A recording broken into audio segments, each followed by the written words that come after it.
Good morning, everybody, and welcome to the Board of County Commissioners October 10th meeting. Would you all please rise for the Pledge of Allegiance? I pledge allegiance to the flag of the United States of America and to the republic for which it stands, one nation, under God, indivisible, with liberty and justice for all.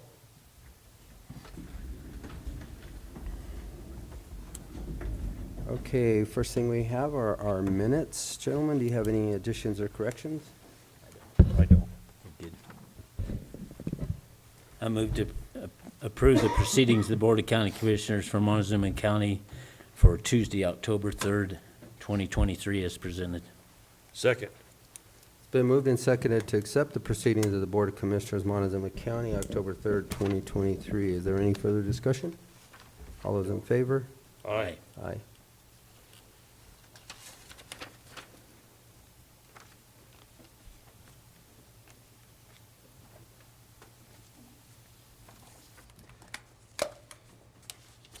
All right, and next up we have planning.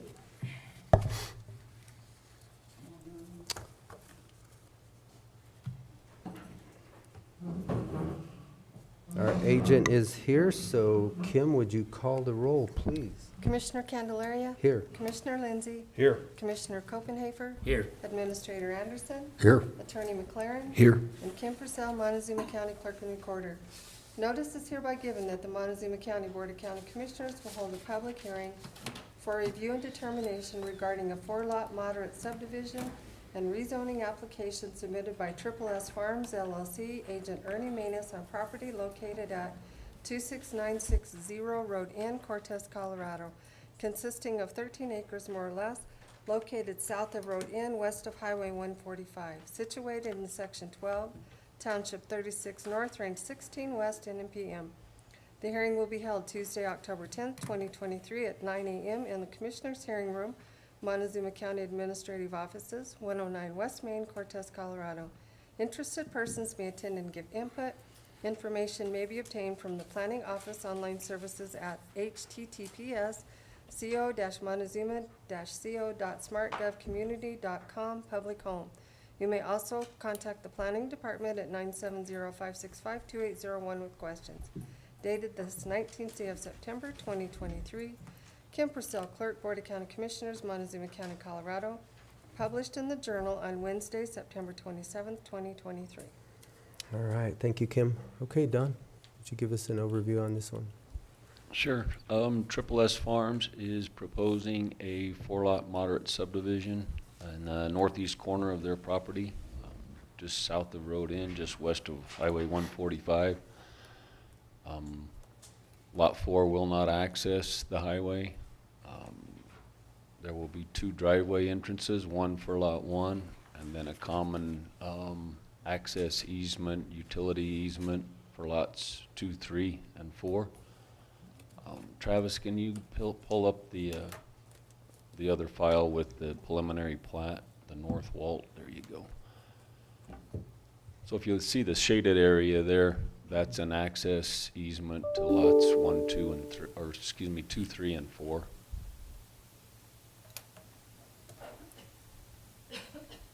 Access to the rest of the ag land will be through the northeast corner of their property, where the big hay barn is. And then it comes through lot 4.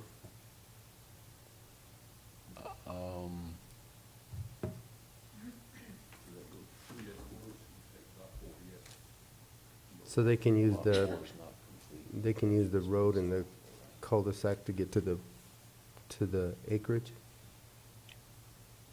What it looks like?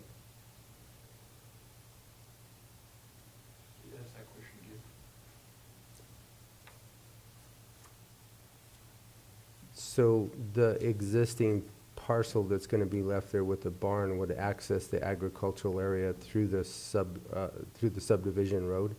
Through lot 4. Oh, through lot 4, okay. Yes. Yeah.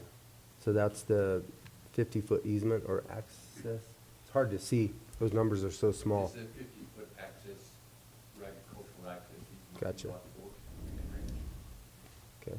And the remaining property could also access to the rest of the subdivision off of N. Right, yeah. clear on the opposite side. Yeah. There's a few hundred feet to the west Mhm. property line from lot 1. Okay.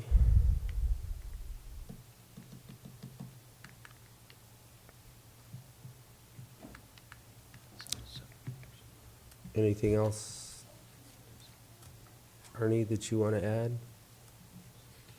Is there anything else that you'd like to add? No, I don't think so, Mr. Chair. Okay.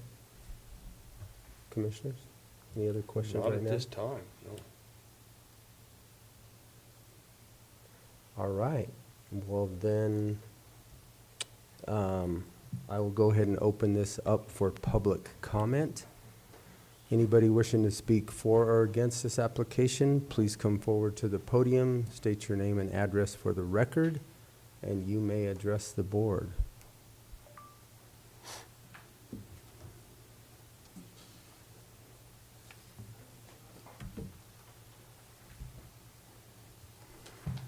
I sent it in email last night. I'm trying to get out of here for Salt Lake City. I have cancer surgery.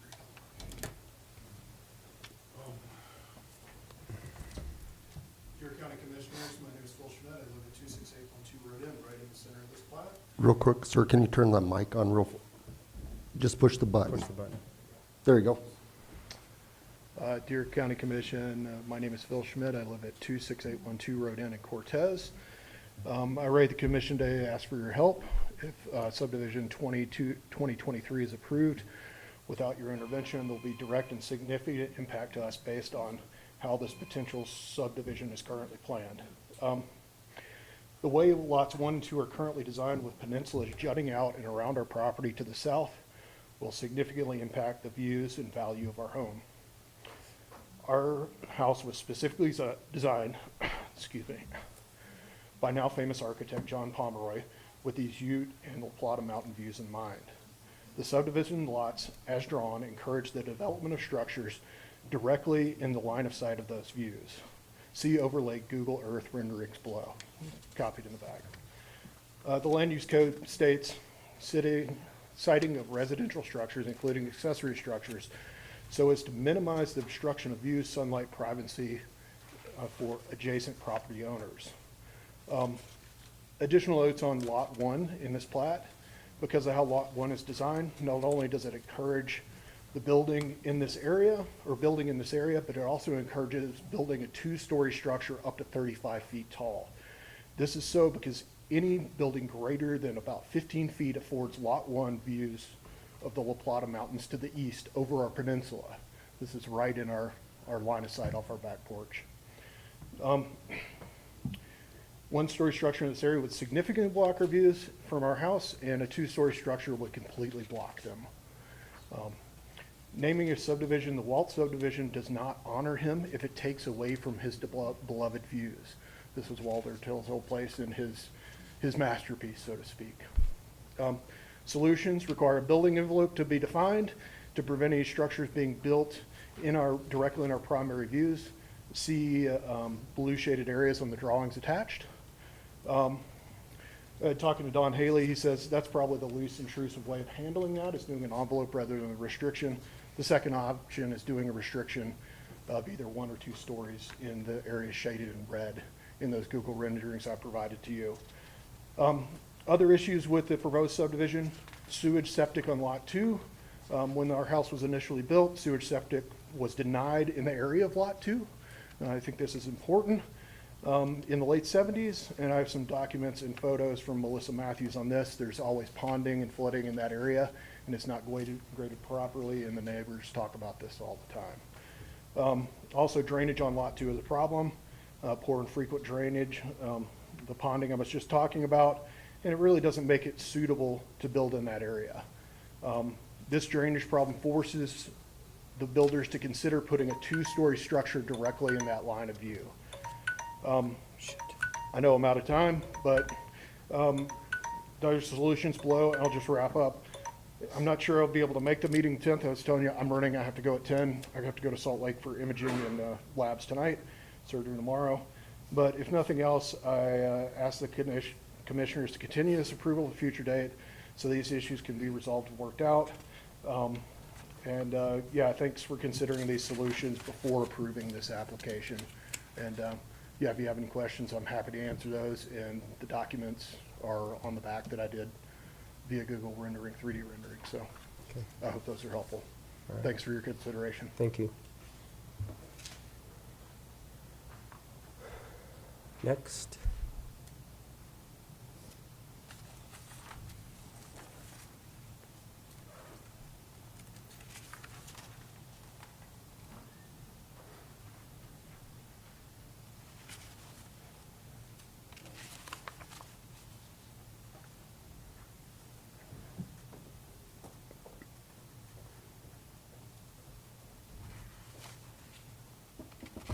I'm Gabe Balfour from Cortez. I live at M&26 on the southwest corner. I've been a resident here for 52 years. I came from Southern California.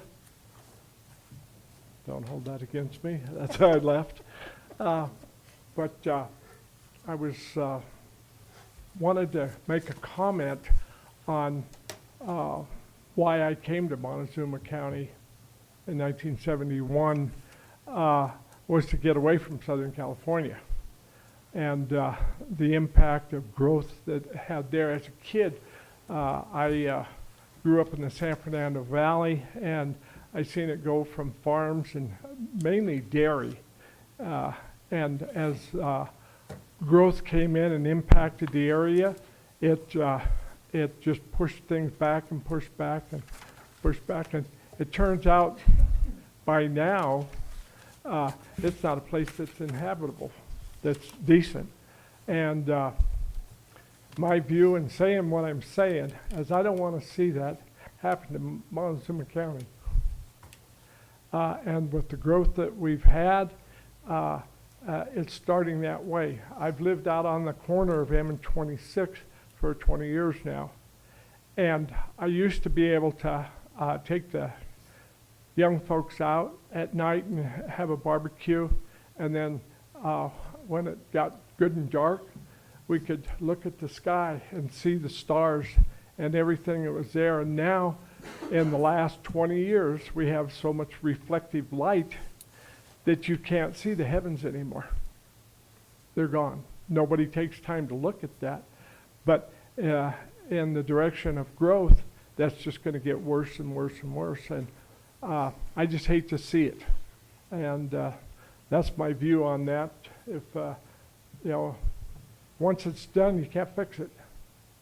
So, you know, you can say, well, this one, and then it's that one, and this one, and we keep adding on. And pretty soon you go, what have we done? You know, and there's not too many. I'm too old to pick up and move. But I've got kids, grandkids, and great-grandkids here, a bunch of them. And I'd like to see it kept better for them. I had people come see us when we were doing the prairie dog business, and they said that they thought we lived in heaven here. It was so beautiful. And I hate to see that change to just a bunch of construction and building and homes. Maybe it's selfish on my part, but I'm just kind of trying to warn everybody what can happen. I've been there, seen it. And that's it. I hope you listen to it, because once it's done, it's done. And it's serious. Serious. Just the nature of the habitat and the wildlife and everything. Yeah, the speeds pick up, and you know, everything gets pays the price. Thank you for your time. Thank you. Okay.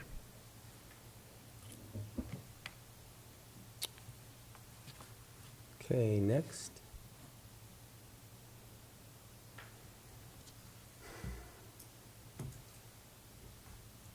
All right, seeing no further public comment, I'm going to close the public comment of this application, and I will bring it back for any questions or comments to the commissioners. Do you have anything else for the applicants? No, I just make note that the weed manager recommended a comprehensive weed plan in order to combat the musk and Canadian thistle.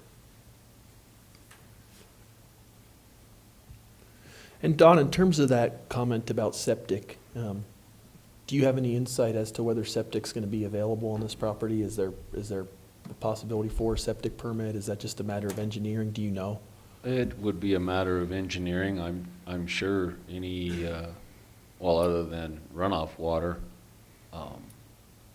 over irrigation in that area would lead to saturating the soil and ponding.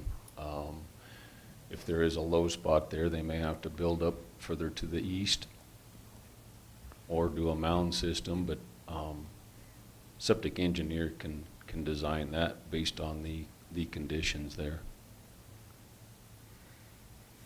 And utilities, are they available for this property? Yes, they are. Planning Commission recommendation? They were unanimous to recommend it. The only conditions they had were obviously the covenants for the subdivision, as well as making sure to notify all 4 new property owners about our land use code. Okay.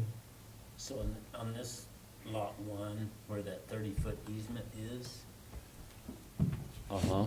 that a leach field already in place there? Correct. That's the current existing leach field for the house on the hill, for Mr. Schmidt's house. That was discovered last year. Is that gonna remain on somebody else's lot?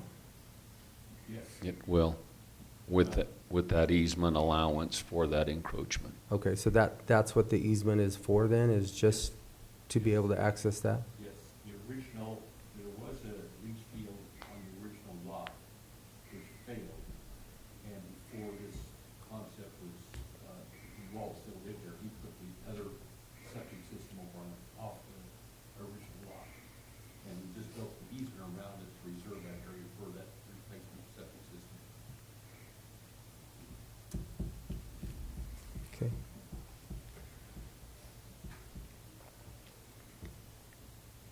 There's also an easement, as you can see, that runs through Lot 2 for the irrigation pipeline.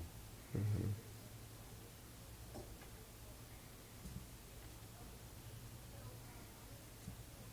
So we have an easement on every lot then?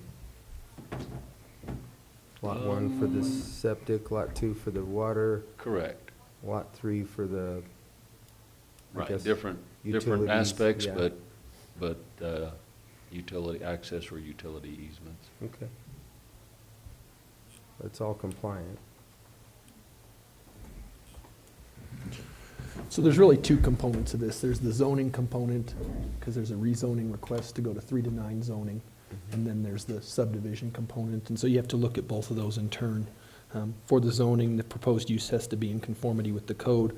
The proposed use shall not generate any significant adverse impacts on other property in the area.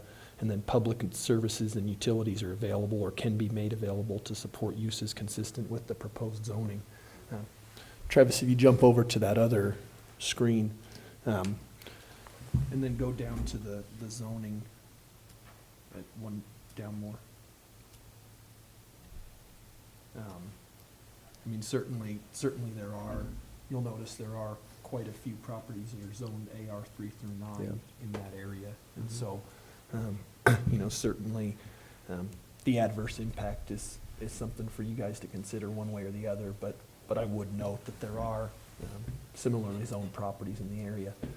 As to the comment about the possibility of obstruction of views and those sorts of things, and that is stuff that comes up in the land use code, but that's not necessarily at issue here, because there's no building footprint at this point in time. Does that make sense? Mhm. And so if somebody were to build in a way that obstructed views and it didn't minimize that, that could be conceivably a land use violation. But for this issue here, it's not really in play. So question, where the hay barn is now, does that lot need to be redone now, since it's separated from these other parcels? From the actual, the rest of the ag land? I mean, to me, that lot should be. Or am I out of, Is it, I'm not thinking. is it adjoined by the easement? So, I don't know. They do own the easement. I think that, what we have here is we need to amend this map briefly, that was intended, the area between the end of the cul-de-sac and the driveway to the barn was intended to be part of that barn lot. And that would make the barn lot contiguous with the marine ranch. The original concept was laid out that direction. The scrivener on this rendition has left that out. So- you are correct, though. So, that so where would it be does- again? Where would that?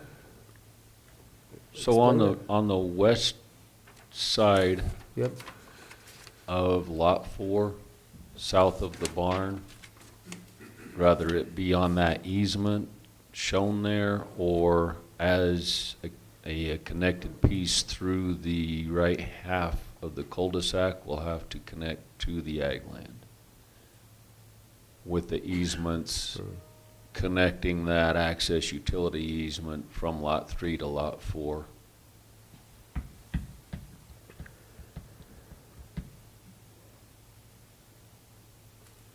So in other words, the strip of property will connect to the barn northeast corner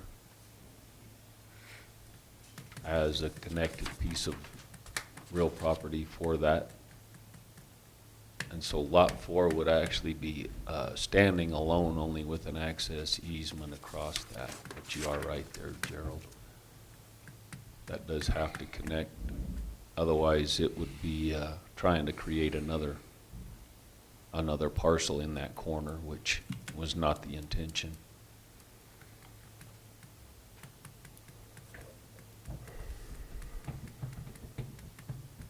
okay.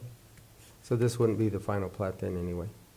Correct. This will need to be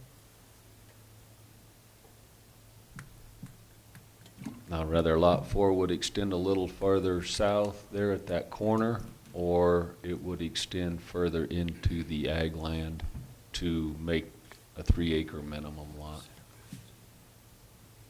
depending on what that strip accounts for the barn Right. corner. That makes sense.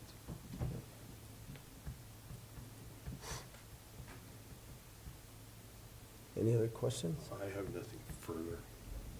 And as far as zoning goes, across the street from lots 2 and 3 is a commercial zone lot for plumbing contractor, and then in the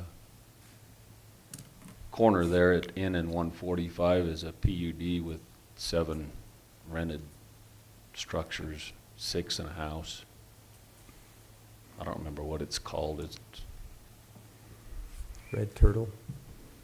yeah, I guess what turtle it's called. something or other. All right, gentlemen. No other questions, comments? No. Okay. What's your pleasure?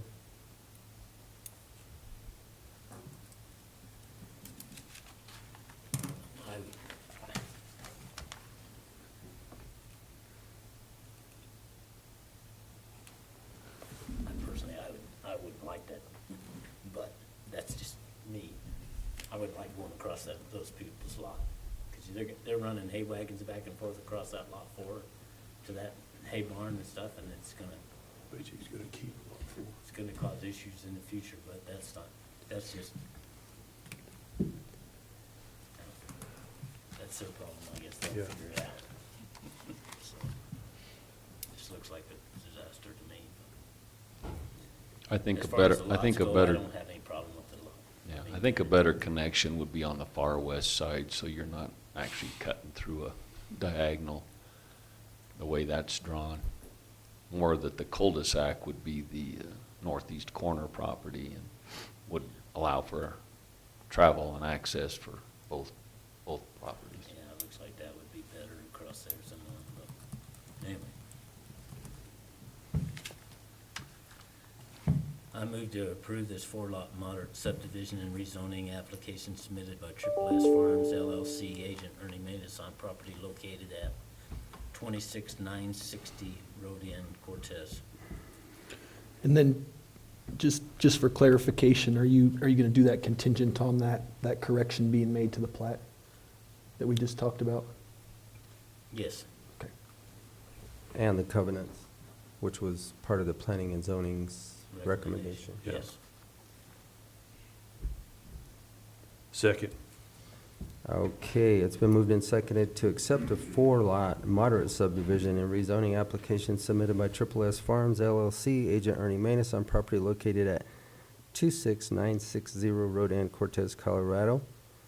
And to be included in that would also be the clarification on the plat for the easement of Lot 4, and also the covenants to be submitted with the application. Any further discussion? No. I don't have. Okay, all those in favor? Aye. Aye. All right, you are done, sir, Thank you very much. and you are approved, and I will close this public hearing. Thank you. Thanks, Rick. We'll do it, Brian. Yeah, I'm gonna say that's a better course to go with you.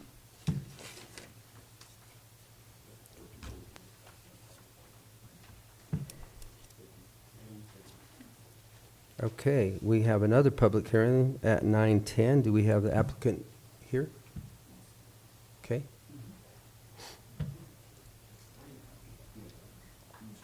Is here? Okay.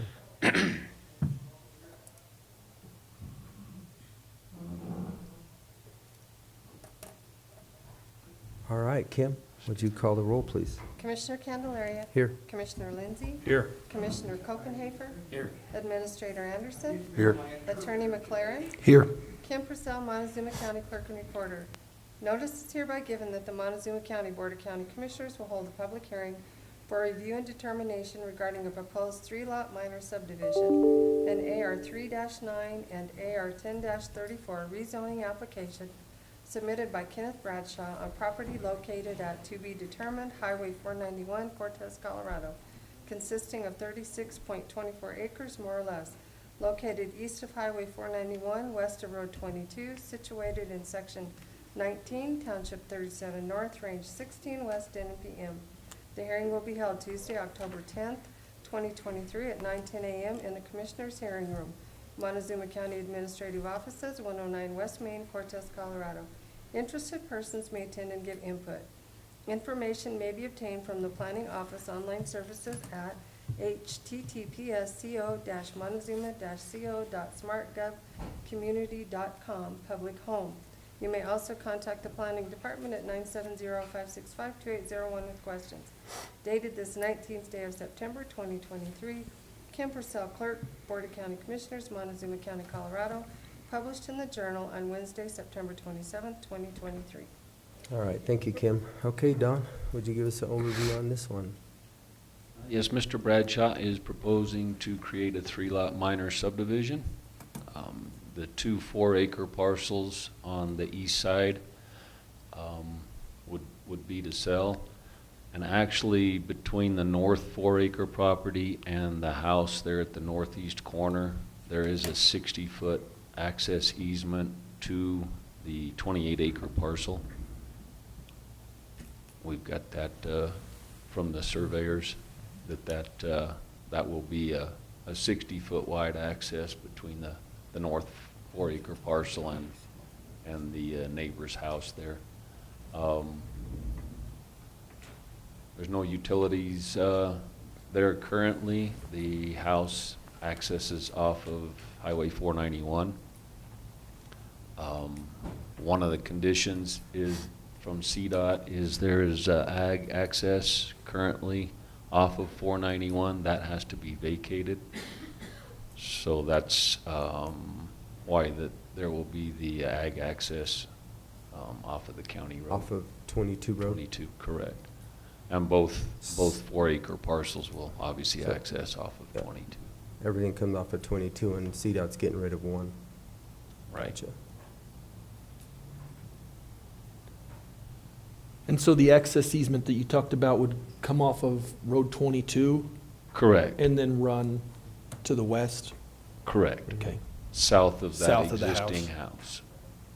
It's a 60-foot wide access utility Okay. easement.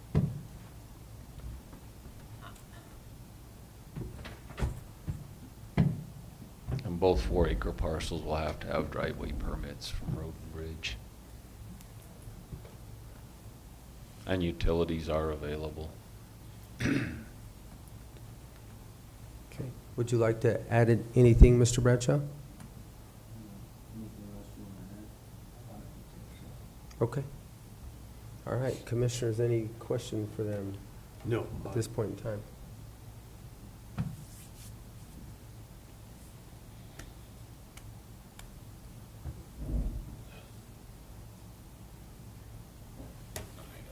Okay. Well, then I will open up this application for public comment. Anybody wishing to speak for or against this application, please come forward to the podium, state your name and address for the record prior to providing your comments, and you may address the board at this time.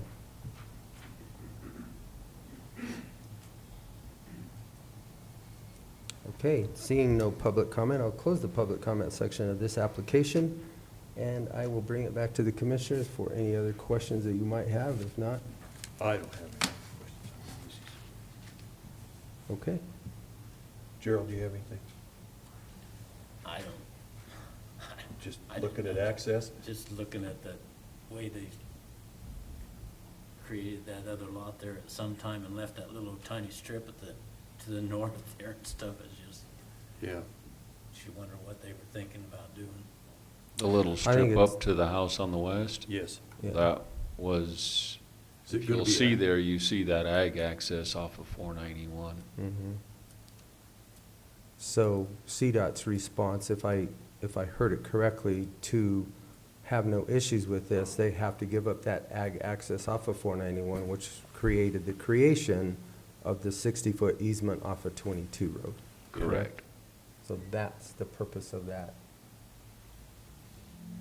But that little jog there at the house on the highway was created with that single lot development because of that ag access. But that's where CDOT wants to have them give that up, so. Which is kind of a little jut that serves no Yeah. purpose, I agree, but we're not drawing the lines. We're I just looking imagine at the- over time, if it gets sold, then that's probably gonna get joined in with the house, cause nobody's gonna worry about that strip, but.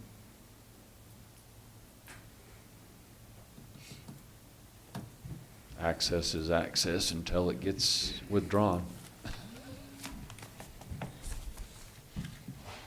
Okay. Yeah. I would so move we approve the proposed 3-lot minor subdivision and AR 3 through 9 and AR 10 through 34 rezoning application submitted by Kenneth Bradshaw on property located to be determined Highway 491, Cortez. And I think, should that be Lewis or Cortez? Okay. Second.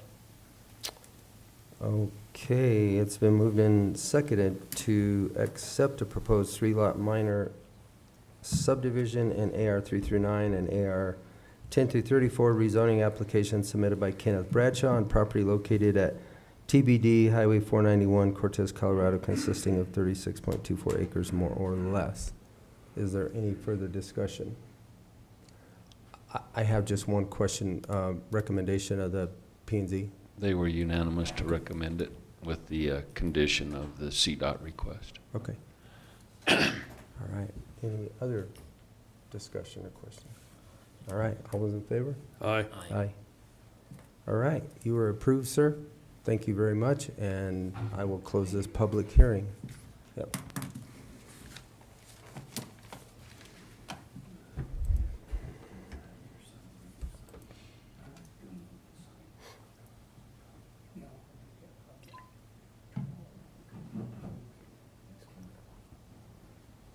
Okay, we are beyond our 9:20 time, so we have another public hearing. Kim, would you call the roll, please? Commissioner Candelaria. Here. Commissioner Lindsey. Here. Commissioner Copenhaver. Here. Administrator Anderson. Here. Attorney McLaren. Here. That guy down Kim there. Purcell, Montezuma County Clerk and Recorder. Notice is hereby given that the Montezuma County Board of County Commissioners will hold a public hearing for a review and determination regarding a proposed single-lot development and rezoning application submitted by Jason and Ashley Merritt on property located at 15518 Road 20, Cortez, Colorado, consisting of 3.63 acres, more or less, located south of Road S, east of Road 20, situated in Section 25, Township 37 North, Range 17 West, N.M.P.M. The hearing will be held Tuesday, October 10th, 2023 at 9:20 a.m.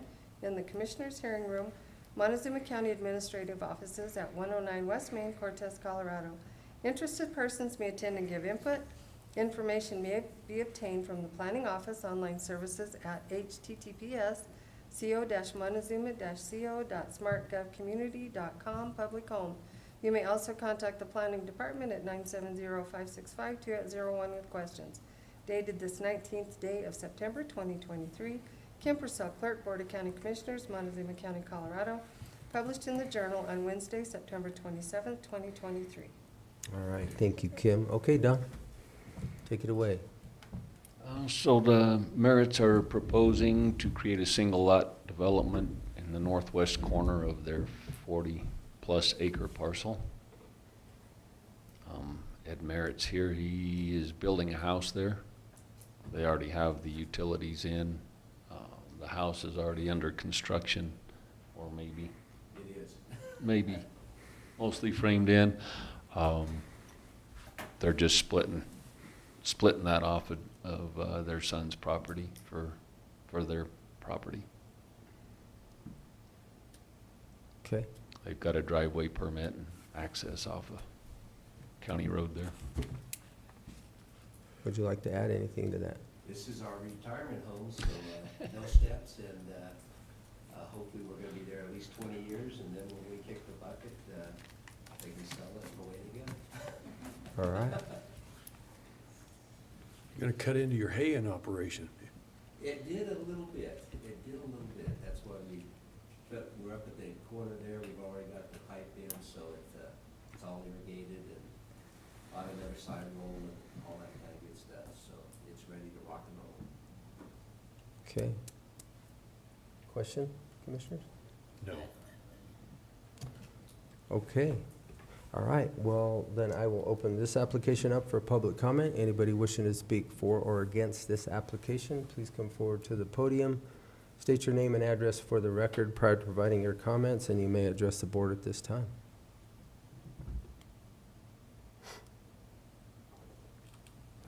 Okay, seeing no public comment, I'll close the public comment session of this application, and I will bring it back to the Commissioners, gentlemen. I have nothing further. Okay? I don't have any problem with it. It's their property.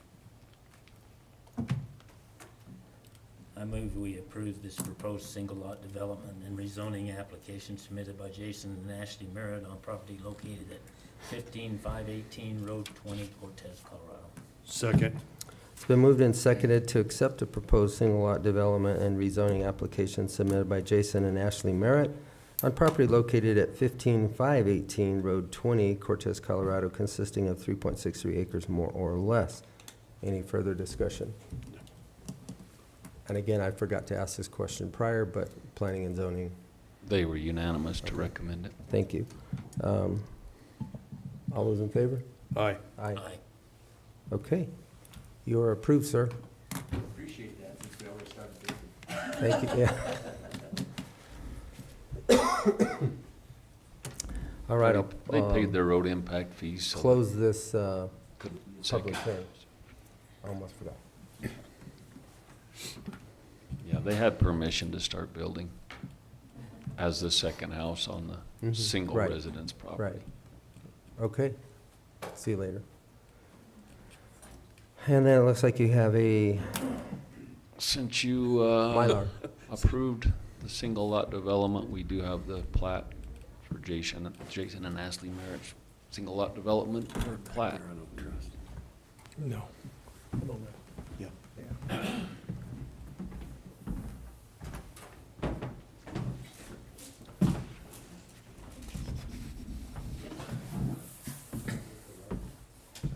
I still don't think that's right, that you should connect those parcels with an easement. It's not. But I don't know what we can do. They should have rezoned that little parcel on the corner with the hay barn, it's separate from the other one. To me. You know what I mean? Yeah, no, I know what you're saying. No, I don't know, maybe I'm looking at it wrong, but to me, if I was doing it. Yeah, that's what they should, Then you got it done. well, then it's done. It's done. That's how they should have done.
We're just waiting for them to clean up their mess.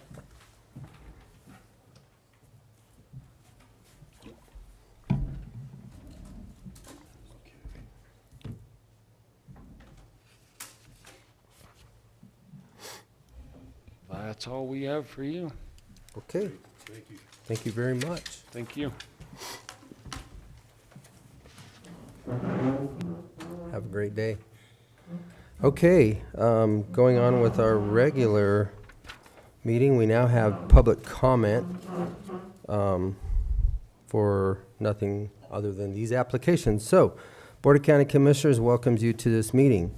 Persons speaking during public comment will be limited to 3 minutes, or depending on the number of people wishing to speak, it may be reduced to allow all the members of the public the opportunity to address the board. When addressing the board, please state your name and address for the record prior to providing your comments, and comments to individual supervisors or staff are not permitted, and participants may not yield their times to others. With that, the public comment session is open.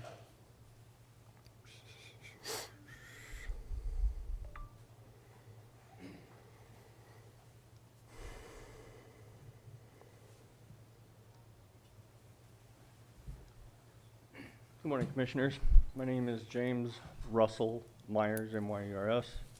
I reside at 41777 Highway 184, commonly known as Meth Mountain. I'm here today to voice my complaint and my concerns about what's going on with law enforcement. We're all supposed to have equal protection of the law. The law enforcement in your county has decided to arrest me in order to teach me some type of lesson.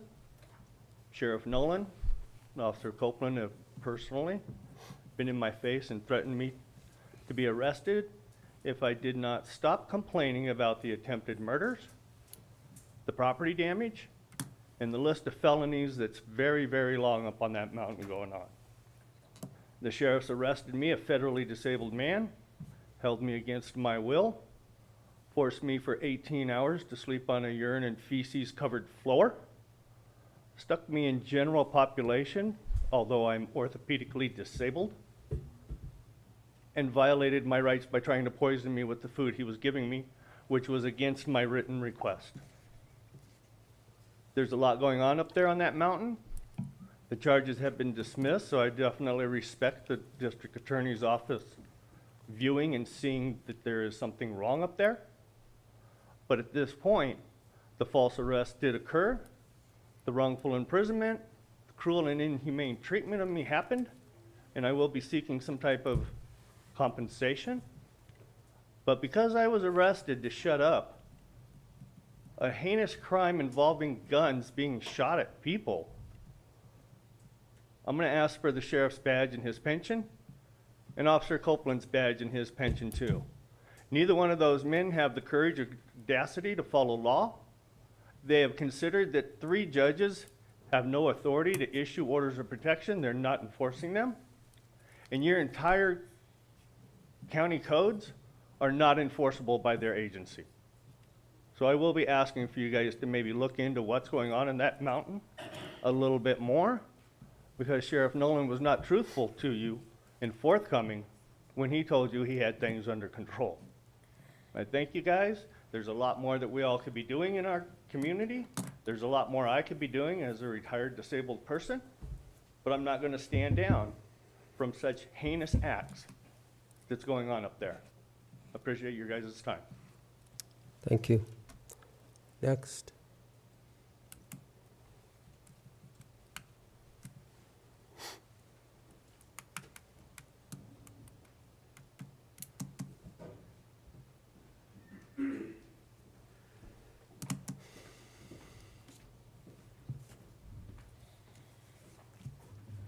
Otis Sykes, 19250 County Road 15, Yellow Jacket.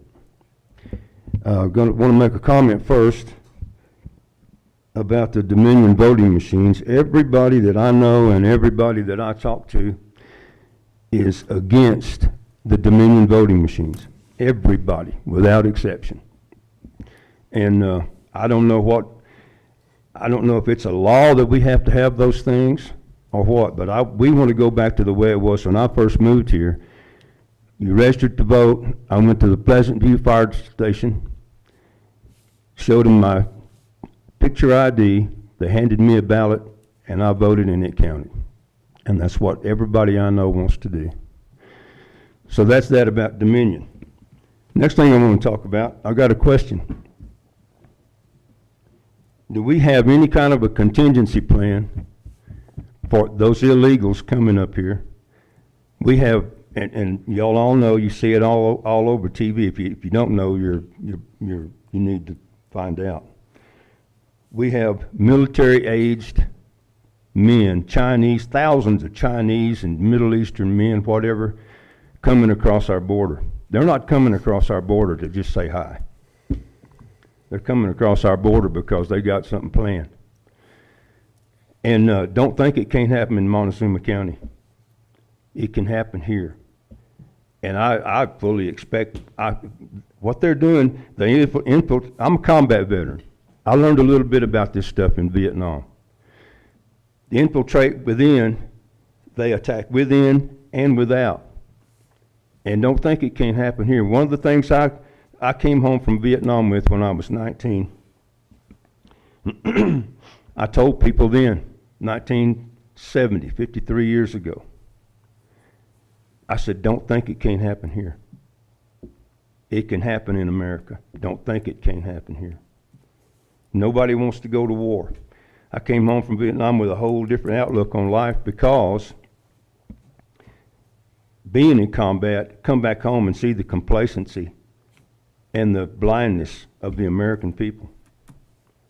We need, I would like to know, do we have any kind of a contingency plan? We're at a crossroads here at Cortez, 491, 160. I mean, we're in a prime spot. So, and I'm going to tell you right now, if we're attacked like those people can attack, our sheriff's department can't handle it. I'm going to tell you right now, Montezuma County Sheriff's Department won't be able to handle it. Cortez Police Department won't be able to handle it. It'll be up to the citizen. And my other question is, if I was told that Does that mean I'm out of time? Yes, sir. Means your 3 minutes is up, sir. Thank you. Thanks. Next.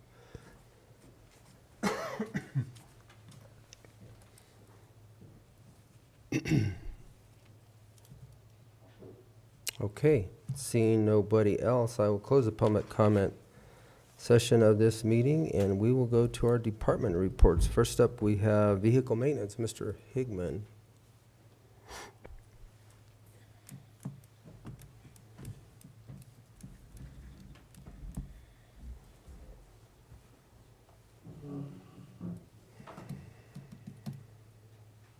Good morning. Good morning.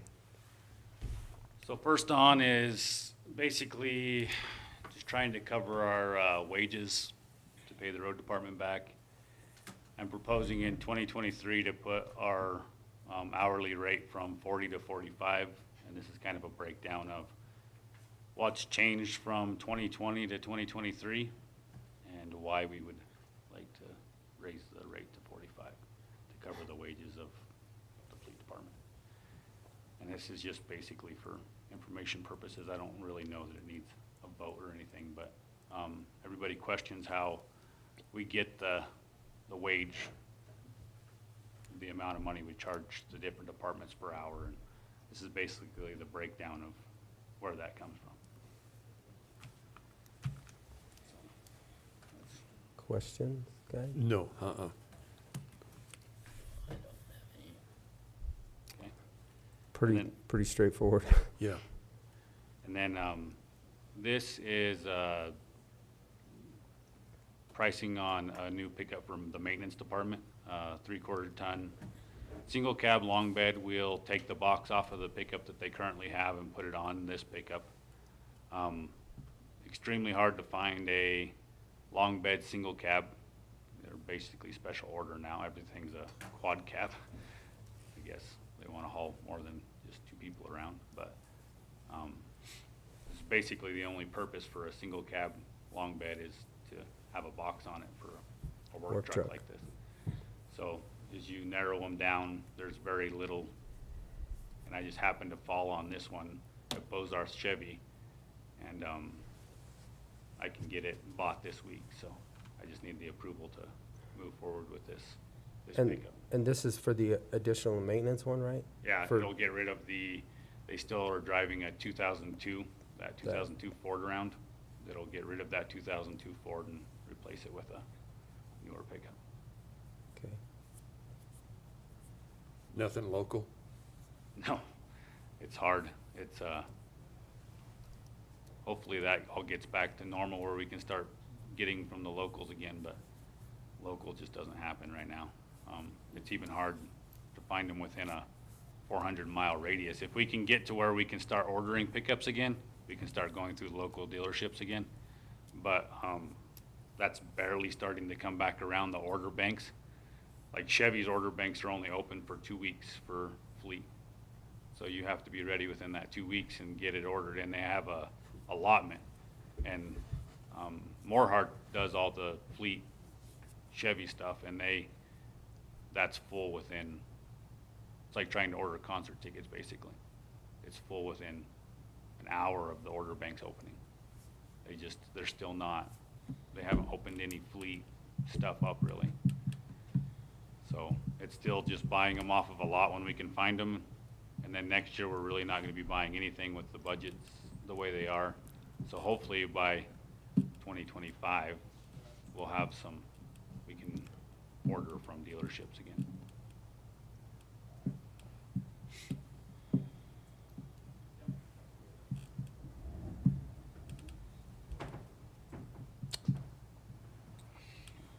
Question? No. We Comment? have this money budgeted. I think all of these that he's looking at this year were budgeted. Yeah. Well, the money was allocated, we didn't know what we were going to get. Yeah, we correct. budgeted 400,000. That covered the lease for the sheriff's department plus purchasing this was on the plan for purchasing this year. Correct. There's still, That's what I was looking There's money in there, we just didn't know what we were gonna actually end up with due to the fact that we didn't know what we could actually find. well, in when we used to be able to order beginning of the year, and they would come in midsummer to fall. And now you order, basically if you order now, they might come in next fall. So they're still a year out, and that's hard for government budgeting purposes. It's, you allot the money, say yes this year, and then you spend the money next year, and that just doesn't work.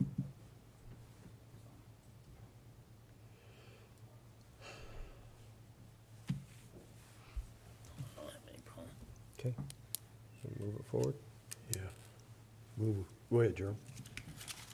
I move to approve the purchase of the Model 2500 maintenance pickup for 2023 from BOCC Chevy for $54,936.20. Second. It's been moved and seconded to accept the proposal for the maintenance pickup 2023 Chevy 2500 from BOCC Chevy at the amount of $54,936.20. Any further discussion? All those in favor? Aye. Aye. And the last thing I have is the first round of auctions are done. It's actually the second round of auctions, but, total year countywide, we've sold about $94,000 worth of stuff. Not all that goes, part of that goes, it's split up throughout the county. General, road, landfill, MOCO, and social services, so. And there'll be more auctions, and I'll bring that to the board when we auction more off. So, in my Dolores meeting last night, I was asked, we were supposed to have a vehicle from the sheriff's department that goes back to Dolores. Correct. It was gonna be a new one, but that got Yeah. terminated, and now it's gonna be one that's it's used, still- which I'm sure you have identified. Yeah, Do you have still on any books.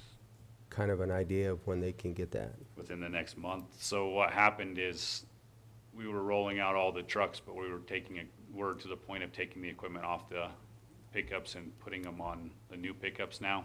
So I think there was 5 that we were doing that with. Well, there was 3 deer hits within basically a month and a half of each other. So those have been at the body shop being fixed, and as soon as we get those pickups back, we'll be able to keep rolling forward with getting the equipment off that Dolores unit and getting it back to them. Can you follow up with an email to Travis so that we can then get it to the town manager over there? Absolutely. Okay, I'd appreciate Yeah, that. and I do know which pickup, and should be back in the lot, but, it's the pickup they had actually purchased, Okay, what was that, 4 years ago? So that's the pickup that'll go back to them. yeah, if you would do that, then that would answer their question from the meeting last night. Yep. I All can do right. that. Thank you, All right, appreciate it. thank you. Thank you, Shane. Okay, there he is. I see him back there. Come on down, Dustin.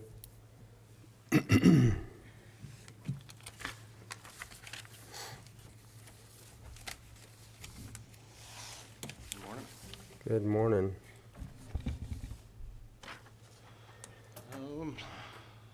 So as far as things we've been doing, we rebuilt and installed some doors out at the Pleasant View sand shed for the road department. We received and installed the 3 HVAC units for the sheriff's department. We changed the filters for the HVAC at the combined courts. And I have the fire backflows scheduled. And, other than that, and I guess it's the janitorial contracts. So, speaking of those, you presented those yesterday. So gentlemen, we obviously all went home and did our own math. We had one company that actually bid everything, all the way across, admin, Annex 1, Annex 3, the Sheriff's Office, MOCO, Combined Courts, and Road and Bridge. That total, a total of $241,079.20. And then the rest of them, do you have, can you put that on, Elmo? Or do you, oh, it's right here. So as I kind of went through and looked at the low bidder, I know that one was not a local person, but I'm not sure that we should push that person out of the bidding process. So if my numbers serve me correctly, they would be low on 3, actually 4. Yeah. That'd be under admin, Sheriff's Office, MoCo, and Road and Bridge. Correct.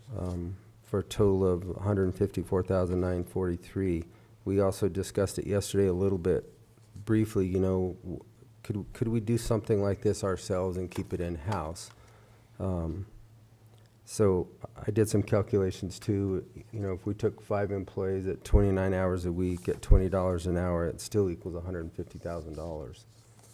So I'm not sure if we're saving anything by adding 5 more employees that we have to.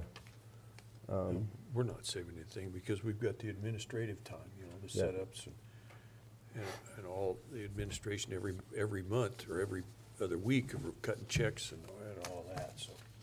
Probably adding more. Yeah. More time. So that was just kind of a quick calculation of what we were talking about yesterday, and this was discussed. So I guess that we have a decision to make for the 2024 janitorial services for Montezuma County. One thing I did want to bring up, the low bidder, their hourly rate is the highest to everyone, if there is extra services.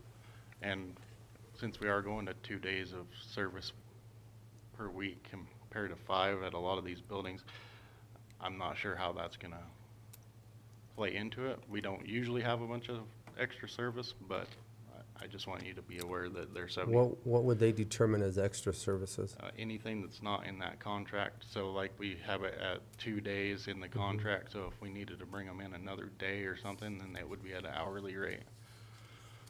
And their rate is $75 an hour, and everybody else is between 20 and 40. Have we ever had to bring anybody in for any specific reasons? I think more so during COVID, there was some extra services, but this last year we have not. Okay.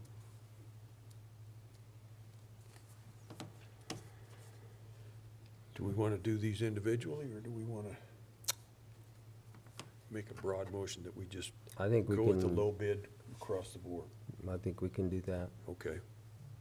I would so move, we accept the low bid across the board, across all departments for each department that's presented. Does that go far enough? I think so. Okay. Second. Okay, it's been moved and seconded to accept the 2024 janitorial contracts to the lowest bidders across the board for the buildings of Admin, Annex 1, Annex 3, Combined Court, Sheriff's Office, MoCo, and Road and Bridge. And I will have Travis check my math, but if I equal or total those up, it's in the tune of $154,943. Any further comments? No. All right, all those in favor? Aye. Aye. All right, there you go, Dustin. Thank you. Anything else? No. Just clarification, is that to one company or is it to the lowest bidder of each? It'd be to the bracket lowest of each bidder, building. so Okay. admin, it would be to, Brissa Carveo Chavez. Okay, Annex 1 would go to Taylor Betts. okay. 3, Yeah. Bravo, I was just verifying it wasn't just to the one company that was lowest on most. would be to the lowest bid per each Okay. building. Keep us up to date what's going on too, would you? I mean, with this shift in days, kind of need to know if we're keeping up, if we're not, Okay. or let Travis know or whatever. All right, Anything else? thank you. Thank you. Appreciate it, Dustin. Okay, next up, Mr. IT, Jim McLean. Good morning, Commissioners. Good morning. I don't have a great deal. I was just going to give you an update on the broadband plan because we've been working on it a long time. And Deeply Digital or Clear Networks have submitted the grant proposals for, it was 2 different ones sent. One is going to be running from Cortez to Memphis, and the other is from Memphis to Dolores. We got in with Empire Electric, so we'll be hooking their substations up. If this grant goes through, we had a meeting yesterday with the Colorado Broadband Office. Our application looks pretty favorable, but we all know how that works with grants, so they'll know in November. Once they make the decision in November, hopefully we'll be moving forward. So so far so good. We'll see what happens. Other than that, we're just keep busy. We're doing our thing, trying to keep everybody running, so. That's all I really have. Is there anything you guys need, have questions about? I don't have any questions at all. I will tell you that Commissioner Selka's proposal did pass at CCI on Friday, so that will be one of CCI's legislative priorities, and we'll see how far that goes as far as it pertains to CDOT. I did see that email, and that's good news. I'm glad that you got it pushed through CCI. Maybe we'll get a grip on this. I hope so. Me too. Okay. Thank you. All right, thank you. GIS, Mr. Roth.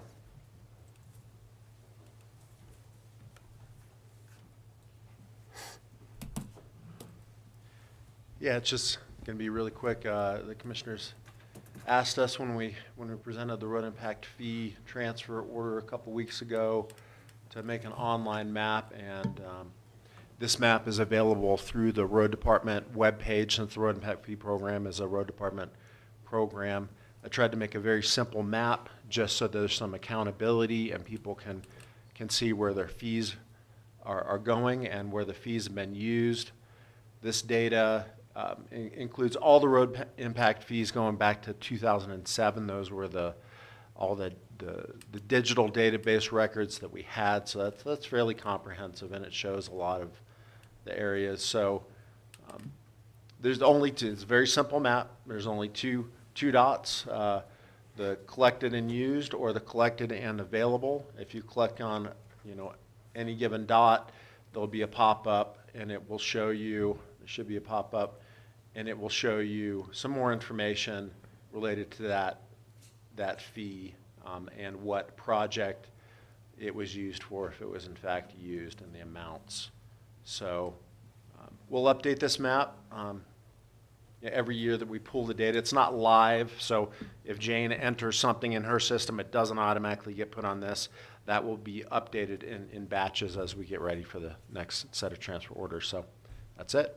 The only other thing on the map I'll say, just out of interest, is if you went over to content, you can actually turn on subdivisions if you want to see the layer of the subdivisions pop up. But other than that, the intent is for it to be a very, very simple map. Good. That's it. That way everybody can see where the fees have went. Yeah, it's actually really good, because we've had PDF maps before, but this is if there's ever any questions as far as what it's being used for, if it's being used reasonably, then you can just point them to this map. Okay. That's it. Thank you, sir. Appreciate it. I don't see any public lands in here right now, and it is past 10 o'clock. We did get an email from Casey. Mesa Verde. From Mesa Verde, which I know that they're basically coming to the end of their season here pretty quickly. But they do have a bunch of their road work up there also being completed. So that will be stuck in the record for Mesa Verde National Park, and I don't see the San Juan National Forest here. So we're going to move right along. So under our unfinished business yesterday, we had a discussion of whether we want to opt in of Proposition 123.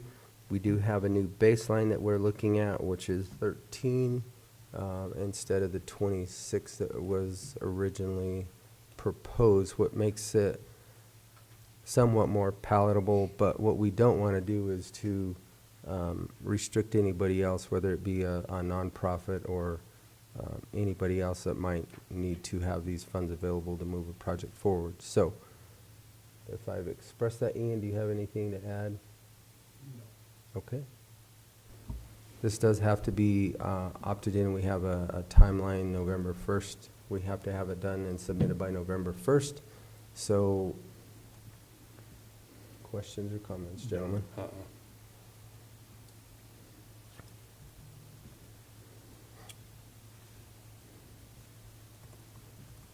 You want to do this? I think we, Yeah, Dan, we do Dan. I think we have to. Yeah. Well, we don't have to, I shouldn't say that. Otherwise, we're just restricting somebody if they do get something going, Yeah. so. Rock, paper, scissors, or what? Yeah. I would move we opt into Proposition 123. Second. Okay, it's been moved and seconded to opt in to Proposition 1, 2, 3 with the baseline of 13. All those in favor? Aye. Aye. Okay, the decision as it related to the 2024 janitorial services bid, we just took care of that with Dustin. And now we're going to bring Justin back up. We did have a Another one. bid opening yesterday for the solar project at the fairgrounds, but it sounds like you have new information. Yeah, we got some new information here. So there was actually a bid submitted on and received October 5th before 1 p.m., which met our 4 p.m. deadline. It just got delivered to the wrong building, but it did have the right address. So as long as you guys are okay with that, I do have the sealed bid here. And it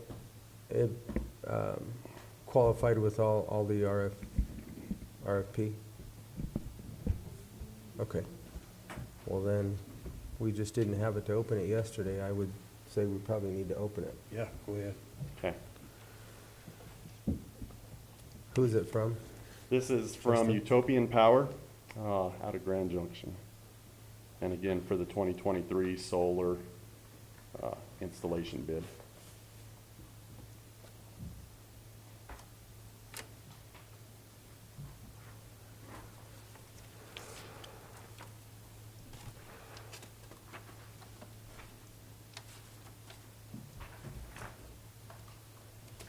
Okay, and then, like yesterday, this was in two parts. It was kind of the 112 kilowatt roof mounted system for the indoor main building. They have a bid price of $289,397 for that. And then the other piece is the 42 kilowatt roof mounted system for the shop, and it's $112,543. And they do have a total price on here is $401,940.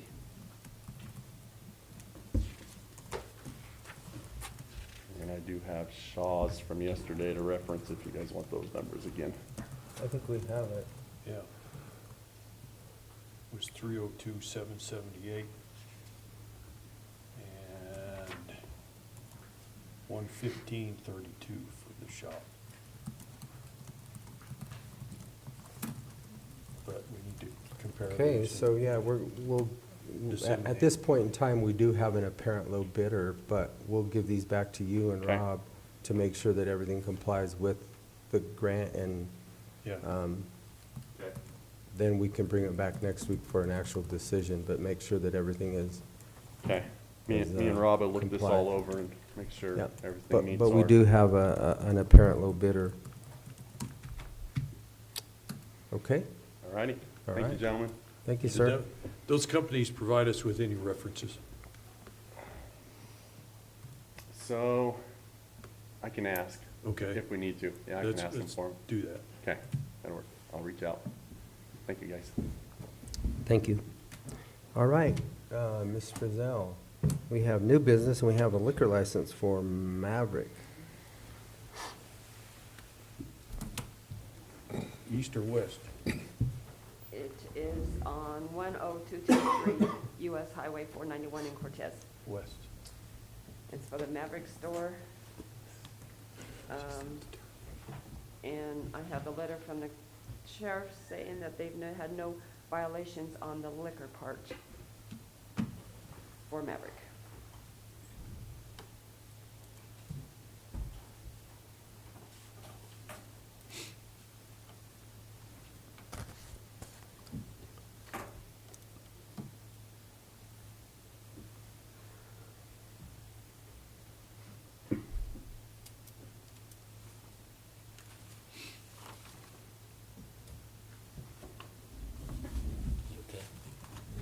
move to approve this retail liquor license renewal for Maverick Incorporated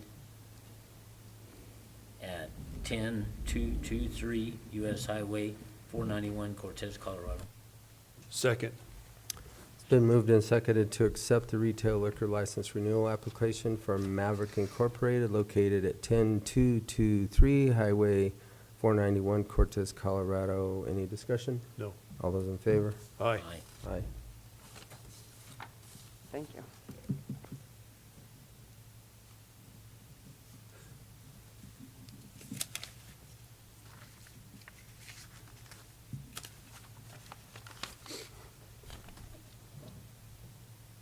Okay. Travis, then we have another proposal or presentation, I'm sorry, for the 2024 budget. So I have to present a budget by October 15th.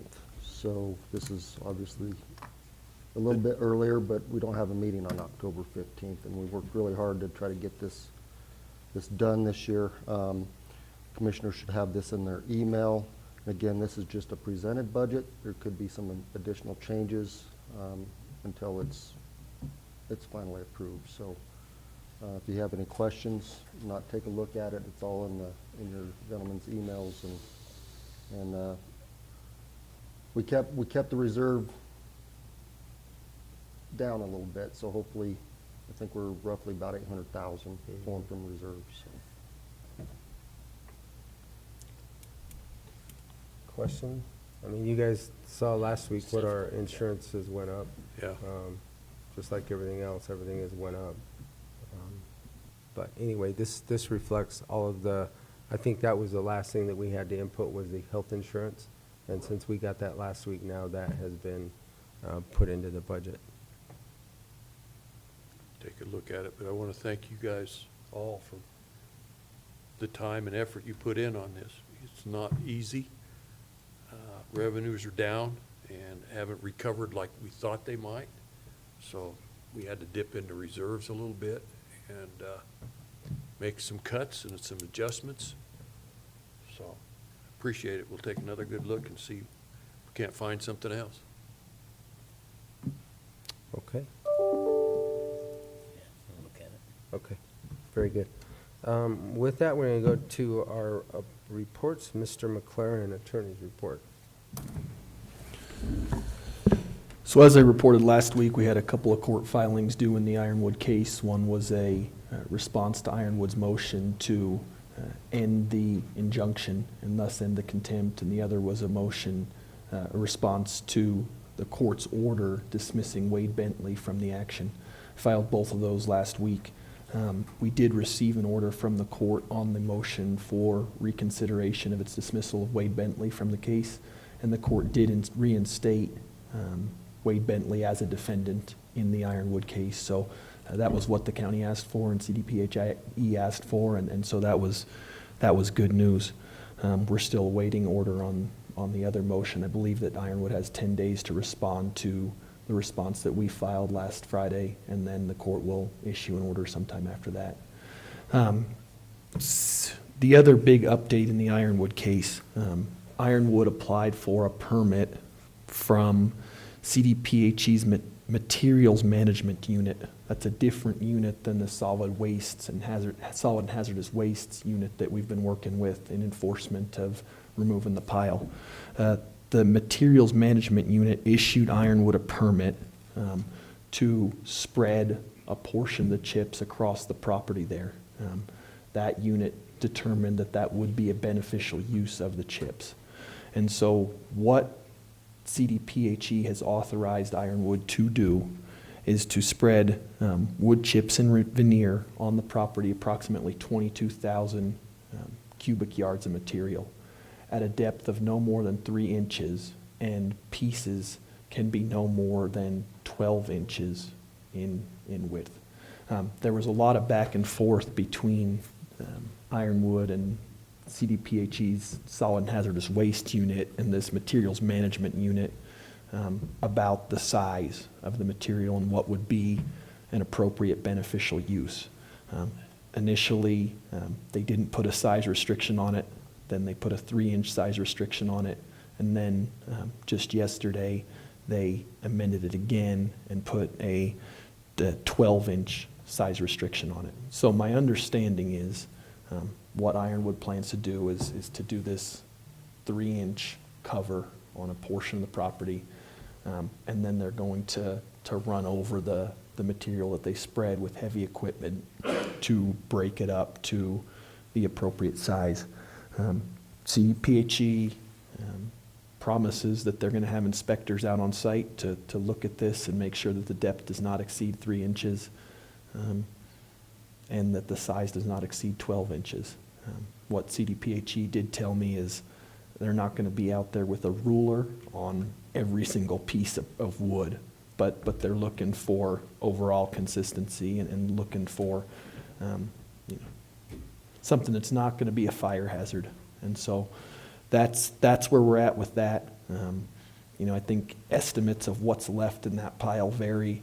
I think that there is certainly a consensus that not all of the material is going to be able to be spread. There's just simply not enough room there to spread the remaining material and still comply with the terms of this permit that CDPHE issued. So that's where we're at with that. If you guys have any questions, I'm happy to answer them. I see chips everywhere. Well, A lot of and people taking those chips for landscaping. absolutely.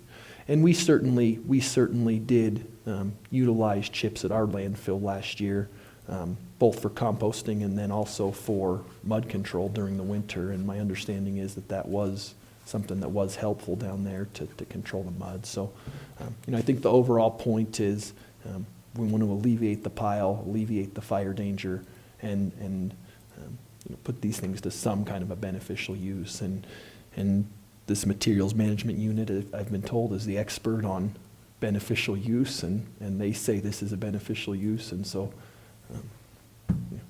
unless we have somebody in our ranks that contradicts that, I'm not sure that we can really say a whole lot at this point. That's really all I have to report from a legal standpoint for now. Okay, thank you, Travis. Or, no, not Travis, Ian. Looking over there at both of you. Travis, I was getting ready to call Travis. Thank you, Ian. Travis. Not a whole lot to report other than last week was very busy on the administrative and managerial side. We'll be meeting with Mel and John Armstrong on Thursday with B1 Energy regarding recycling at the landfill. Last week, all-day CCI meeting. I'll let you gentlemen discuss that. And just an update, our PIO is part of a IMT team in Penrose regarding their situation over there. And they asked her to stay an extra 2 to 3 days. So sounds like it just keeps on growing. So That's not a good And situation. what is that situation, Penrose? okay, it was a mortuary situation where they had a bunch of human remains that appears to not have been disposed of appropriately. So, in the federal government and state and everybody's involved. So, I think it's 150 at this point. 150? I They don't, started at 115? 115 was the original count. Yeah. We don't know what it's grown to. That's all I have. Yeah. Okay, very good. Commissioner Copenhaver. I don't have much to report this last week. They did have a conference call on the NCA.